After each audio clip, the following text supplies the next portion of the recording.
Irmãos, abra sua Bíblia, lá em João, no seu capítulo 18. João, capítulo 18, versículo 29.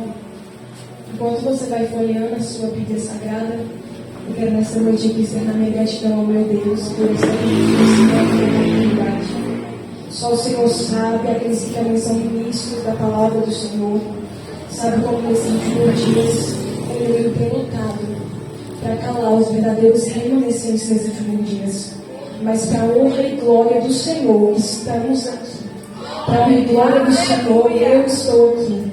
E nessa noite eu me sinto muito grata a Deus pela minha liderança.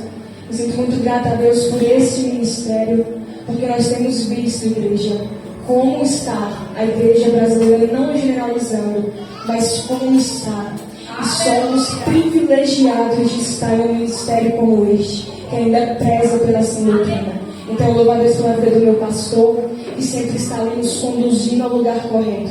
Louvo a Deus pela liderança de missões, pela confiança de estar oferecendo meu primeiro culto de missões do ano. É uma honra, é um privilégio, me chamem sempre que quiserem, que é uma honra. E louvo a Deus também pela sua vida, pela vida da minha mãe, que está ali nessa noite, e adorar o Senhor juntamente conosco. E vamos então ler João, versículo 29, quem encontrou, diga amém. Amém. E a palavra do Senhor vai nos dizer: Então Pilatos saiu fora e disse-lhes: Que acusação trazeis contra este homem? Responderam e disseram-lhe: Se este não fosse malfeitor, não te entregaríamos. Versículo 35. Pilatos respondeu: Porventura sou eu judeu? A tua nação e os principais dos sacerdotes entregaram-te a mim. Que fizestes? Respondeu Jesus: O meu reino não é deste mundo. Se o meu reino fosse deste mundo, pelejariam os meus servos para que eu não fosse entregue aos judeus. Mas agora o meu reino não é daqui. Disse-lhe, pois, Pilatos: Logo tu és rei? Jesus respondeu: Tu dizes que eu sou rei. Eu para isso nasci e para isso vim ao mundo, a fim de dar testemunho da verdade. Todo aquele que é da verdade ouve a minha voz. Capítulo 19, versículo 10, que diz: Disse-lhe, pois, Pilatos: Não me falas a mim? Não sabes tu que tenho poder para te crucificar? E tenho poder para te soltar? Respondeu Jesus: Nenhum poder terias contra mim, se de cima não lhe fosse dado. Mas aquele que me entregou a ti, maior pecado tem. Você pode se sentar nesta noite. Irmãos, capítulo 18, quando vemos o julgamento de Jesus, é uma passagem muito conhecida. Nós sabemos que o que antecede isso é Judas, um dos discípulos de Jesus, o traindo, o vendendo por 30 moedas de prata. Depois vamos ver Pedro negando a Jesus por 3 vezes, assim como Jesus havia dito que ele faria. Vemos então todo um cenário iminente da crucificação de Jesus se aproximar. Só que aqui, já no capítulo 18, no versículo 29, a Bíblia vai nos contar, vai nos relatar que os principais dos sacerdotes vão levar a Jesus diante de Pilatos. Só que Pilatos era apenas um governador. Pilatos, ele tratava de coisas do tipo sonegação de impostos, ou quem era contra a ordem e o governo estabelecido naquele local. Pilatos não tinha nada a ver com aquilo que os sacerdotes queriam, porém, eles levaram Jesus. E então Pilatos vai questionar aqueles homens, ele vai perguntar o que foi que Jesus fez para que eles estivessem ali perante ele. Porque, como eu já falei, ele não tratava de nada disso em questão religiosa, ele tratava de assuntos governamentais. Só que aqueles homens vão dizer: se ele não fosse um malfeitor, eu não te entregaria nas tuas mãos. Eram eles dizendo, em outras palavras: eu não tenho argumentos contra Jesus, eu não tenho provas que ele fez alguma coisa má, porém ele é um malfeitor. E então Pilatos, ele vai conversar com Jesus, ele vai interrogar Jesus. Só que antes dele começar essa audiência com Jesus, os principais sacerdotes não vão querer entrar na casa de Pilatos, não vão querer entrar onde Pilatos está. E por que, diaconisa Joyce? Porque Pilatos era um gentil, e de acordo com os sacerdotes, se eles entrassem na casa daquele gentio, eles iriam se contaminar e eles não poderiam participar da Páscoa como era pela lei que foi entregue a Moisés. Eles teriam então que passar por algumas semanas de purificação para poder participar da Páscoa. Só que algo que o Senhor ministrou ao meu coração e que eu achei tão forte é que eles não queriam se contaminar entrando na casa de um judeu porque eles queriam participar da Páscoa. Mas eles não perceberam que eles estavam entregando para a morte o próprio Cordeiro Pascual. Eles não notaram que eles estavam com a própria Páscoa viva diante deles e entregaram aos sacerdotes, entregaram a Pilatos, porque não queriam se contaminar. E o que é que isso nos traz hoje para os nossos dias? Quantos estão vivendo na casa de Deus com uma capa de religioso, com uma capa de uma posição eclesiástica, com uma capa ministerial, com uma capa religiosa, declarando que não quer se contaminar, declarando que não quer ir para certos lugares para não se contaminar, quando na verdade está impuro há muito tempo. O Senhor está dizendo aqui hoje: cuidado com aquilo que tem feito, será que está impuro?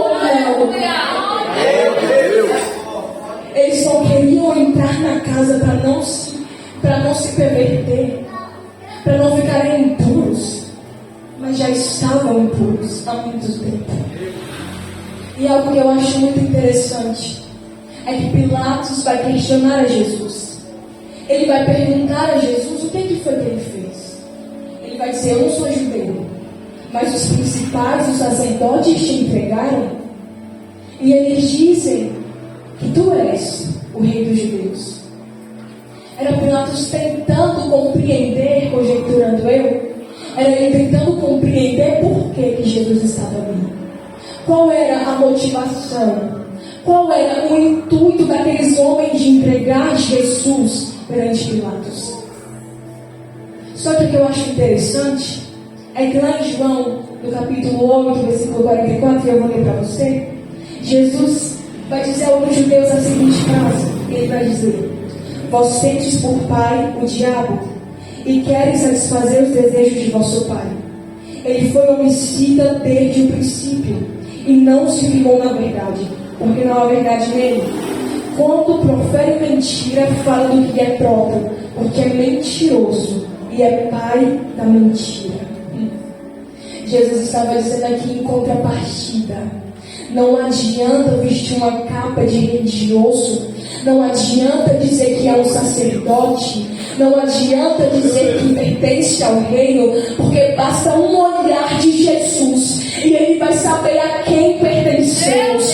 Basta um olhar de Jesus e ele vai saber se somos filhos de Deus ou somos filhos do diabo.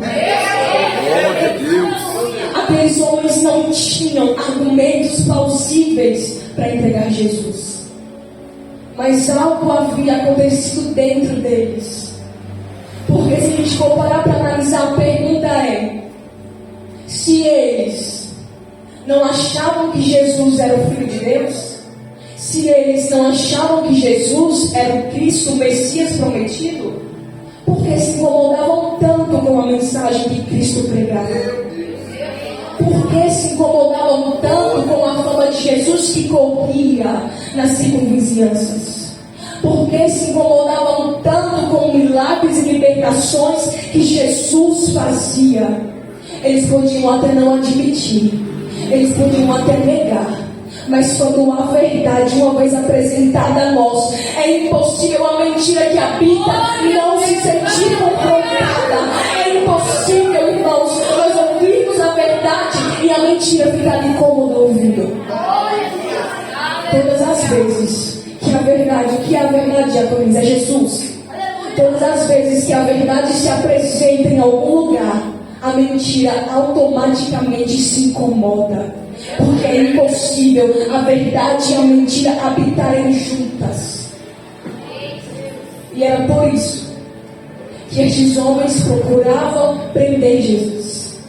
E não só prender, como matar a Jesus. E algo que já dá uma chavinha na nossa cabeça é: como assim?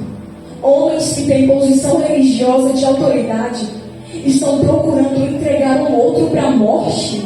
Eles não deveriam cuidar? Eles não deveriam exercer o papel de sacerdote? Porque estavam querendo jogar Jesus para a morte. E a gente pode trazer para os dias de hoje.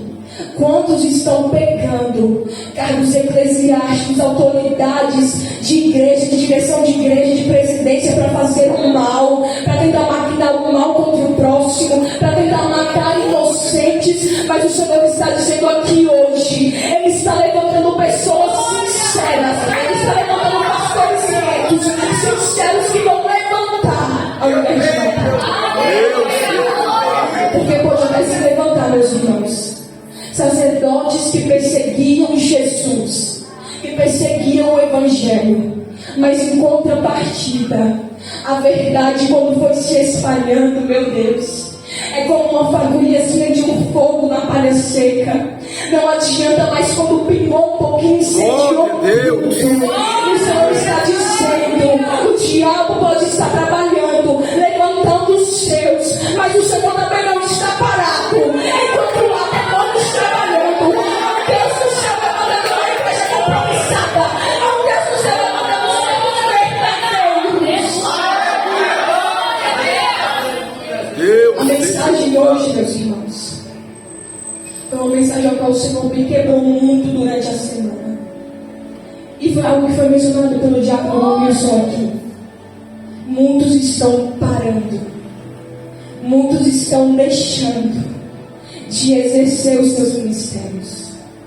Às vezes por decepções. Às vezes por não suportar mais ver o que tem feito com o Evangelho de Deus.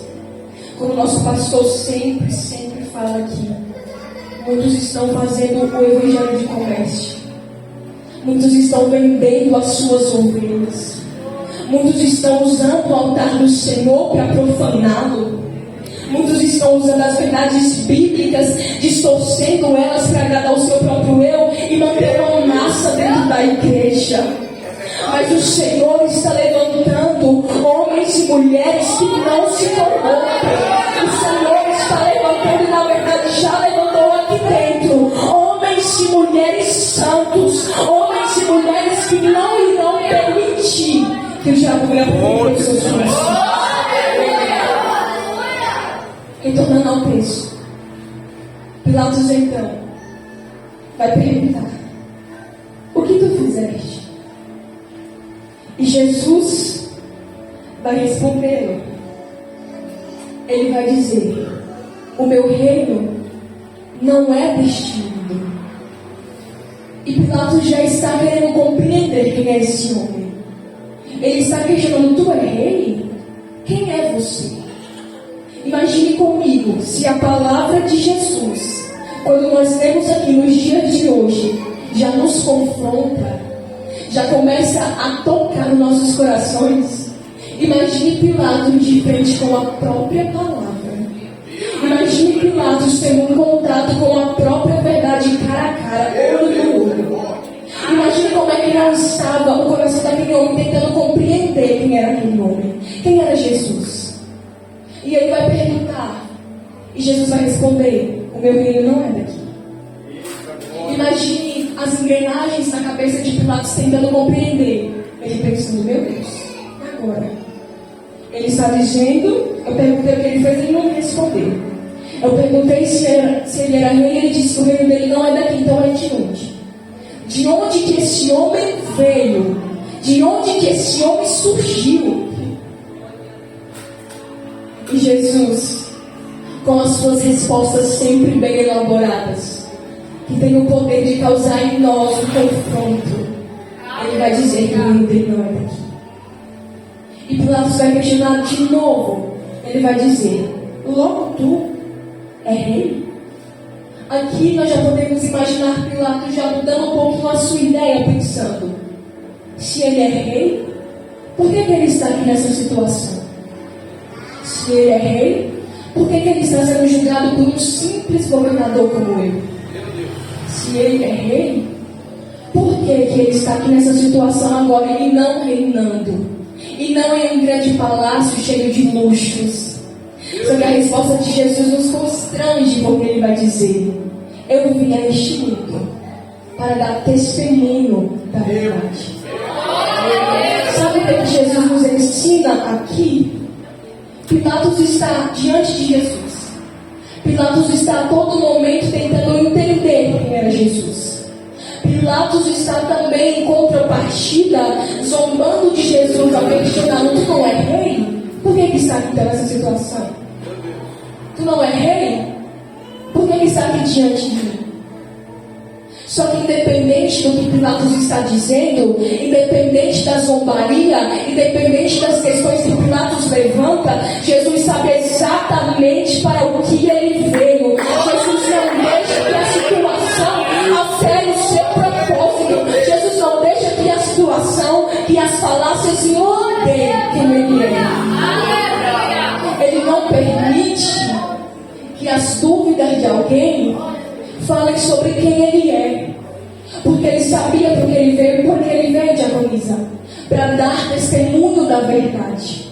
E nesta noite ele nos chamou para quê, diaconisa Joyce? Para dar testemunho da verdade em tempo e em fora de tempo. Então, meu irmão, se Pilatos está te afrontando, se Pilatos está diante de ti te afrontando, ele continua no mesmo posicionamento. Tu foi chamado para dar testemunho da verdade, então continua, meu irmão.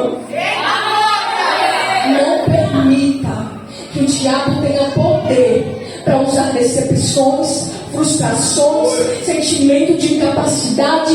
Não permita que o diabo, usando pessoas e destruindo muitas vezes igrejas, usando pessoas com má testemunho, alterem quem você é em Deus.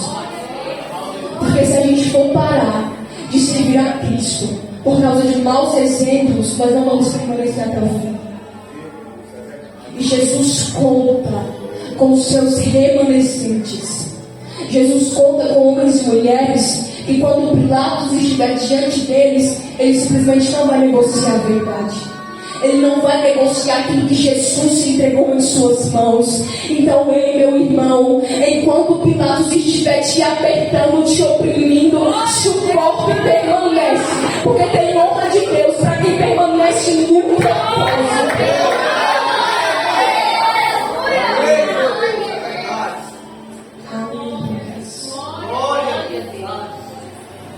Só que então, Pilatos, ele ouvindo isso, ele vai ficar um pouquinho assim desacreditado. Ele vai ficar um pouquinho assim pensativo, tentando compreender o que está acontecendo ali ainda. E o texto vai continuar nos dizendo que Jesus está lá diante a essa audiência. E os principais sacerdotes vão dizer a Pilatos que Jesus, eles não vão matar Jesus porque eles não podem fazer isso, mas que ele deveria padecer porque ele se fez como filho de Deus. E eu acho muito interessante a expressão que a Bíblia usa, e vai dizer lá no versículo 10 do capítulo 19: e Pilatos ficou mais atemorizado com aquilo que ele ouviu. Como assim, diaconisa Joyce? Por que este homem estava tão atemorizado com isso que ele ouviu? Porque é impossível encontrarmos com os olhos de Jesus, trazendo para nós, para os nossos dias, porque nós não vimos. Mas a Bíblia diz que bem-aventurado aqueles que não viram, mas creram. E nós somos bem-aventurados. Só que aqui neste cenário, Pilatos viu. Pilatos estava cara a cara com Jesus. E mesmo que Pilatos não achasse, não encontrasse algo plausível para acusar Jesus, para que Jesus fosse preso ou morto, a sua alma, o seu coração já estava em confronto. As palavras de Jesus já traziam algo diferente. Porque Jesus é aquele que era totalmente diferente de qualquer outro. Alguns até pensavam que João Batista seria o Messias. Mas quando Jesus veio, e os seus não receberam, mas tiveram aqueles que receberam Jesus. E aqueles que receberam a Jesus, foi inegável quando olharam para os olhos de Jesus e não serem confrontados e não decidirem mudar, porque é impossível olharmos para Jesus e não sentir uma chama queimar em nossos corações. É impossível olharmos para Jesus e não vermos o quanto pecaminosos somos. Deus seja louvado. Quando olhamos para Cristo, a gente começa a perceber o quanto precisamos dele com urgência. Pilatos está ouvindo a voz de Jesus.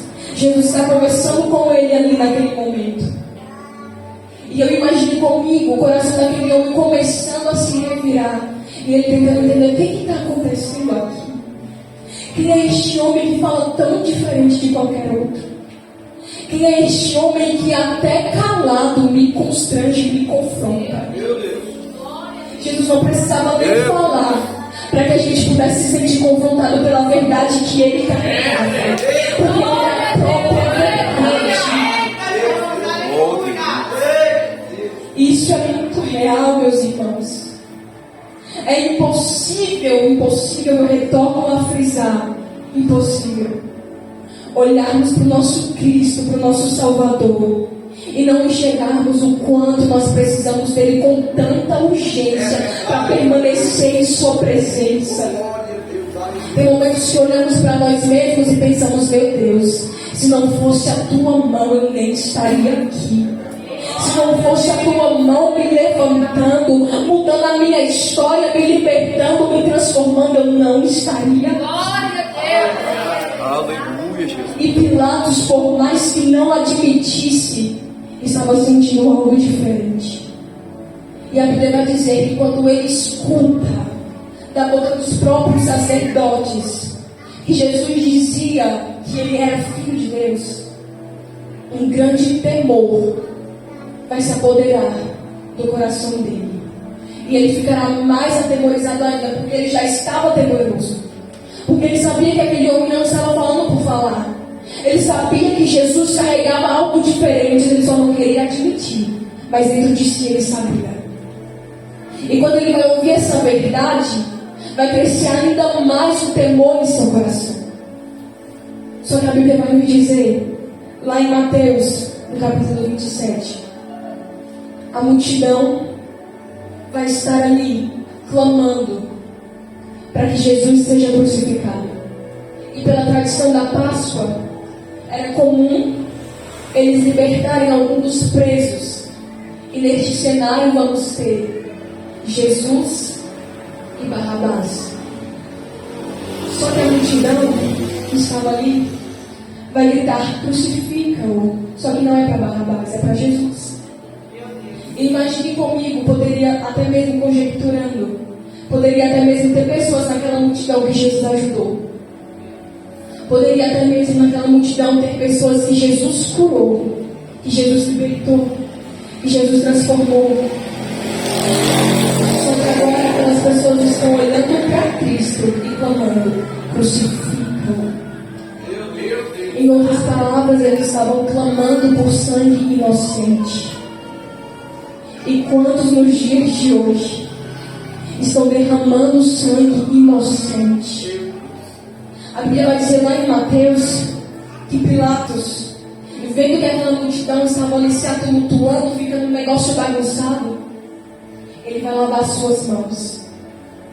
E ele vai dizer que ele é inocente, que suas mãos estão limpas do sangue daquele inocente. Em outras palavras, era Pilatos dizendo e afirmando: eu sei que ele não tem culpa. Eu sei que ele não merecia morrer assim, mas eu não vou contra o sistema. Era Pilatos dizendo: eu não vou arriscar o que eu tenho para concordar com a verdade que Jesus carrega. Era Pilatos dizendo: eu não vou perder o meu cargo por causa de Jesus. Era Pilatos dizendo: eu não vou assumir esse papel para ficar lá do lado de Jesus, mas eu vou lavar minhas mãos aqui, porque eu não quero carregar essa culpa. E quantos Pilatos nos dias de hoje? Quantos Pilatos que em momentos de confronto, em momentos na qual Deus prepara para para estarem contra o sistema, estão lavando as suas mãos e entregando sangue inocentes para a multidão que clama por sangue. Como assim diagoniza Joyce? São muitas vezes pastores que estão negociando o seu rebanho por uma posição. São muitas vezes ministros de louvor que estão corrompendo o seu louvor, o seu dom, por 5 minutinhos de fama, por uma aceitação humana. São pessoas que estão tocando aqui no templo, na presença, nas ovelhas, tentando demonstrar que são aquilo que não são, e nos bastidores estão derramando sangue de inocentes. Como assim, Joyce? Estão pervertendo pessoas, estão fazendo pessoas caminharem por inferno, irmãos. Aleluia, Jesus. Estão destruindo a inocência de crianças. Estão pervertendo muitos. Nós sabemos do caso que agora estourou, que nosso pastor até mencionou aqui no culto passado, sobre a ilha de Marajó. Só que o que nos assusta ainda mais é saber que não é só lá que acontece. Estamos em um culto de missões. E nunca foi tão necessário nós, missionários que Jesus conta, irmos aonde ninguém quer ir. Às vezes nós ficamos tão focados nas nossas percepções, em sonhos, em metas e projetos, e esquecemos que o nosso Brasil, aqui, a nossa casa, o nosso lar, precisa de homens e mulheres corajosos para ir onde ninguém mais quer. Muitos estão, meus irmãos, em situações críticas. Crianças, adolescentes, jovens, mulheres, idosos, homens, sendo traficados, sendo explorados sexualmente. Crianças sendo abusadas pelos próprios pais, uma situação tão perversa. E o diabo tem usado pastores para abusar de suas próprias ovelhas, tentando manchar o Evangelho de Deus, tentando manchar a igreja de Cristo. O diabo ele é tão sagaz que ele tem colocado maus exemplos, homens malignos nos altares, para tentar manchar o Evangelho, para tentar manchar a igreja do Senhor.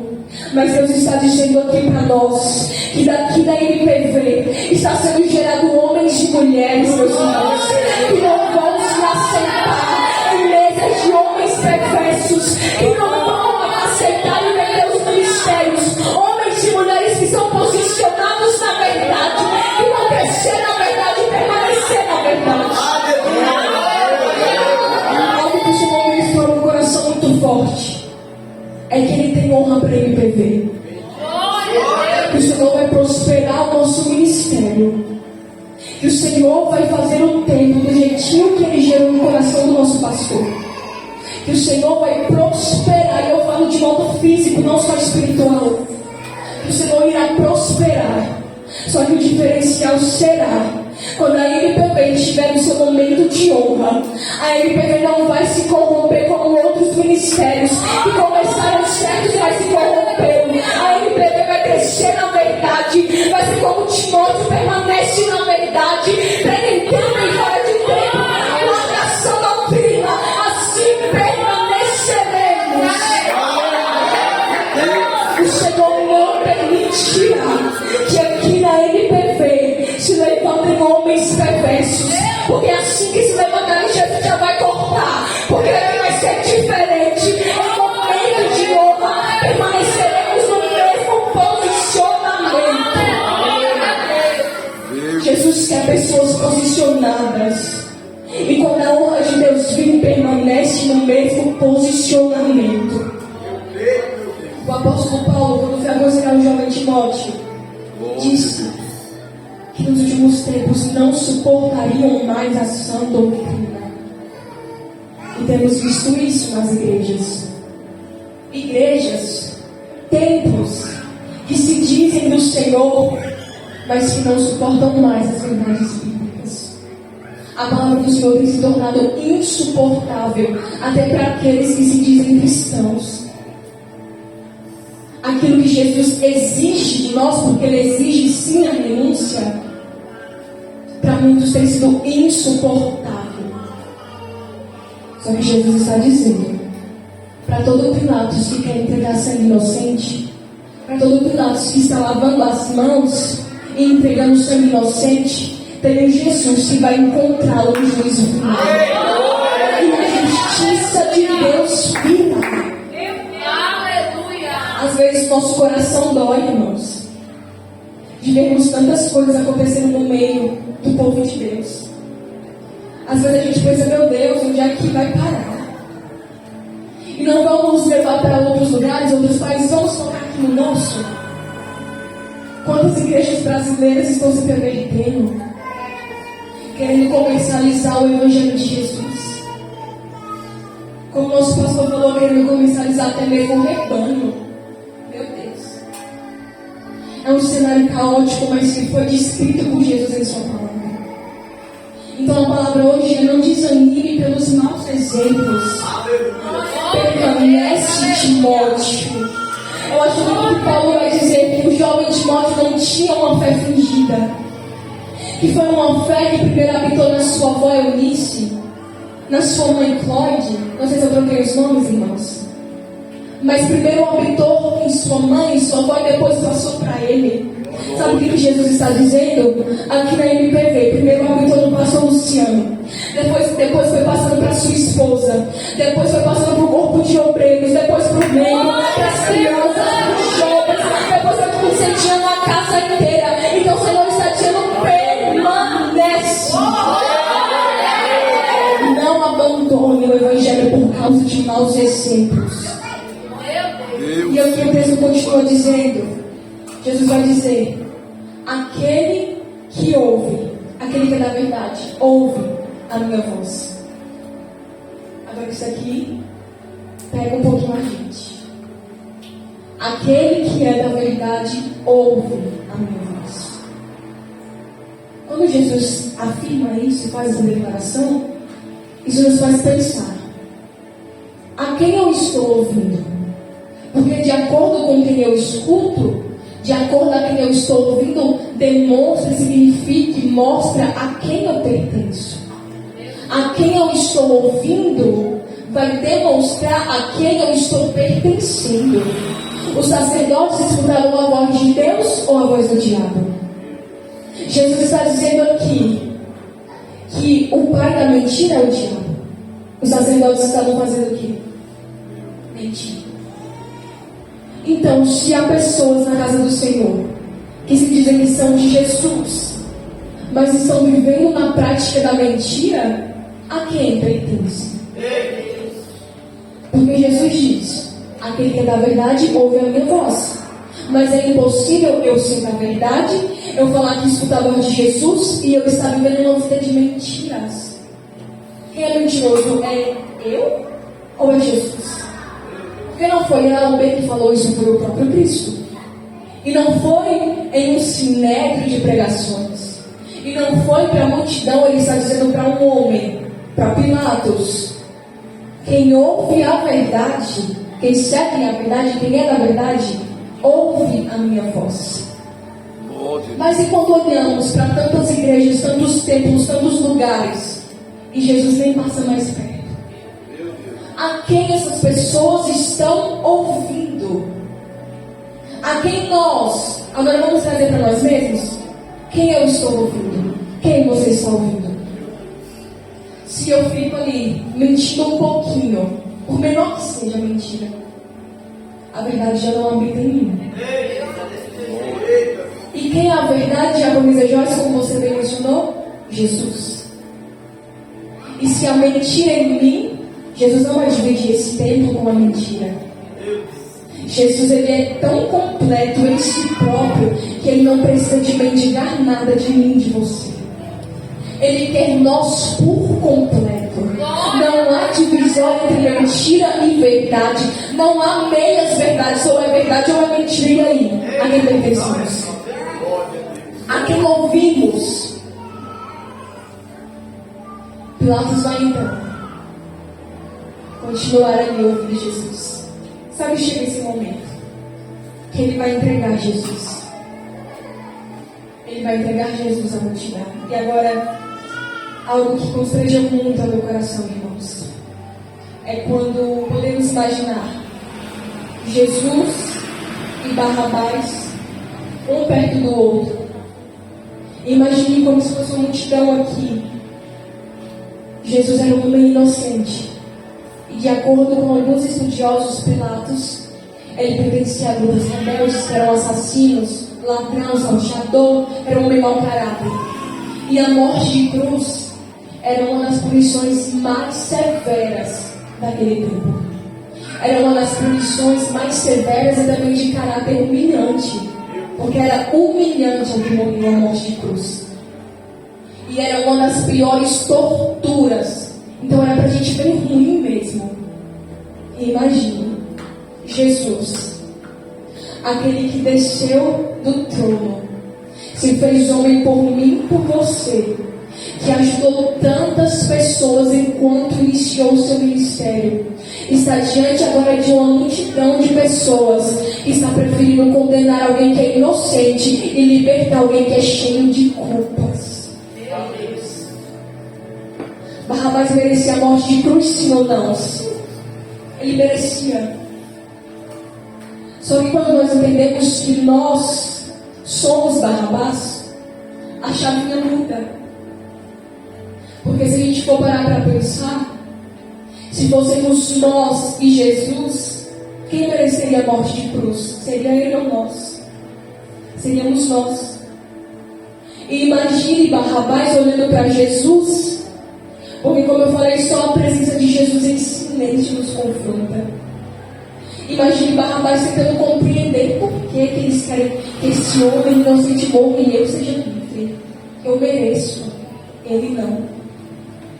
Imagine Barrabás sentindo em seu coração a presença de Jesus tomando o ambiente e ele começando a sentir algo, mas ele não entendendo o que era. Meu Deus. E Jesus sendo entregue. Mas nós somos ele. Barrabás teve uma segunda chance.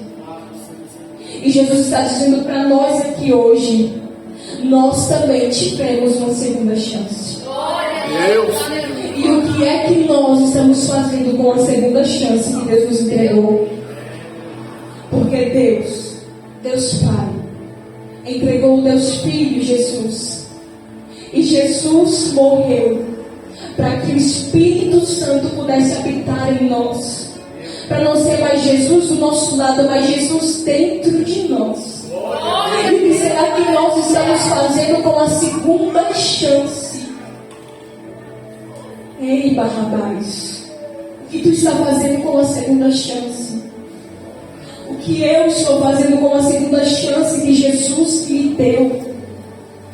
Jesus foi humilhado, açoitado, teve uma morte terrível que nós sabemos bem. Mas será que Jesus morreu, irmãos, para que a gente vivesse como se ele não existisse?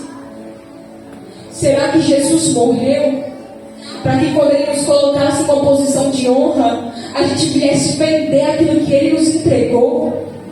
Será que Jesus morreu para usarmos o seu santo altar para falar aquilo que queremos? Para termos o nosso ego massageado? Para nos sentirmos aceitos pelas pessoas? Será que foi para isso? Será que Jesus morreu para que hoje você quisesse dividir o seu coração, como assim diaconisa Joyce? Jesus está chamando a sua noiva, mas muitos estão presos nas coisas daqui. Muitos estão percorrendo, querendo os seus sonhos. Não é errado sonhar, como foi cantado pela irmã Vitória. Não é errado a gente sonhar, não. O erro é quando os nossos sonhos aqui se tornam mais importantes que a eternidade. E Jesus está nos questionando hoje o que você, o que eu, o que nós estamos fazendo com a segunda chance. O que nós, ministros do Senhor, estamos fazendo com a nossa segunda chance. Deus está dizendo, e é um alerta para nós. Um alerta para pregadores, ministros da palavra. Não perverta o Evangelho. Não negocie o teu ministério. Pode se levantar Pilatos, pode se levantar sacerdotes, pode se levantar o diabo, o demônio, o que for, mas permanece na verdade, permanece fiel.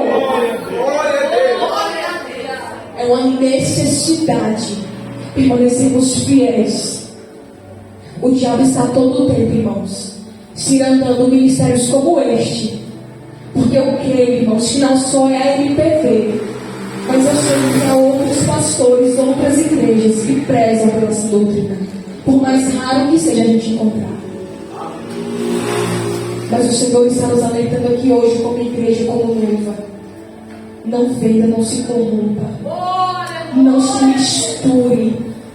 Se às vezes você achar, mas é radical demais, continue tão radical.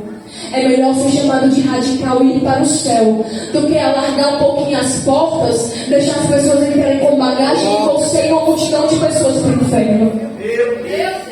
Irmãos, é uma corrida contra o tempo. Jesus está às portas e Jesus está convidando os seus soldados a batalharem. Jesus está convocando os remanescentes a permanecerem fiéis. E quando chegar o momento de ir contra o sistema, não lavar simplesmente as mãos, mas ir contra ele, permanecer na verdade bíblica. Porque é muito fácil só falar aqui, mas no momento que somos confrontados, e aí? Qual é o nosso posicionamento? E agora, para a gente correr para o final, lá no capítulo 19, no verso 30, Jesus já está na cruz. Jesus já sofreu tudo que ele tinha para sofrer. E ele vai então entregar o seu espírito ao Pai e vai esperar. E vai dizer: está consumado. O propósito dele foi concluído por mim e por você. E a Bíblia vai então nos contando, até que chega um certo ponto onde Maria, uma das mulheres a qual Jesus resgatou, está procurando o corpo de Jesus no sepulcro. Ela então procura, mas ela não acha. E ela se desespera. E Jesus então vai se apresentar àquela mulher, mas ela pensa que é um jardineiro.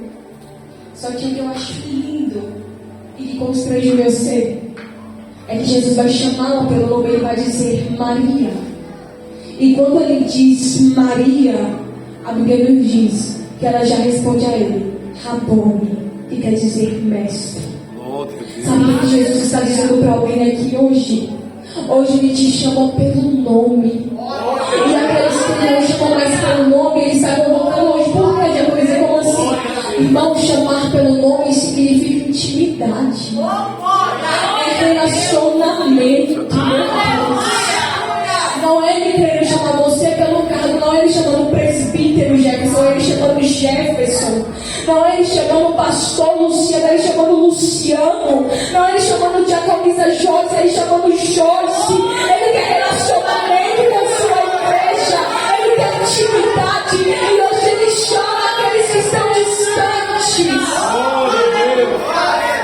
Se fosse para resumir essa mensagem, seria aqueles que estão na presença do Senhor, aqueles que já estão compromissados e que estão tendo ministério, estão pregando, estão trabalhando no arado do Senhor. A palavra é permanece. E para aqueles que estão distantes, o convite é volte enquanto há tempo de se buscar ao Senhor. A palavra hoje é volte. O Senhor tem tido saudade de chamar pessoas pelo nome. O Senhor tem tido saudade de chamar homens e mulheres, e hoje Ele convoca, volta para a presença. Corre para o meu altar enquanto há tempo, porque eu me entreguei, não foi para você ficar disperso, foi para você viver uma vida abundante, uma vida restaurada de vida transformada. Esse Jesus, Ele quer se apresentar a mim e a você todos os dias. Ele se revela a nós nos mínimos detalhes. E que privilégio e que honra é poder servi-lo. E que honra é poder pregar sua santa palavra. É por isso que ele diz hoje para a minha vida, para a sua vida: não desanime na caminhada, não desanime com más exemplos, não desanime com igrejas pervertidas, com igrejas que estão derramando sangue de inocentes, porque eles até podem se corromper, mas você não. Você foi chamado para ser a diferença, não é a diferença.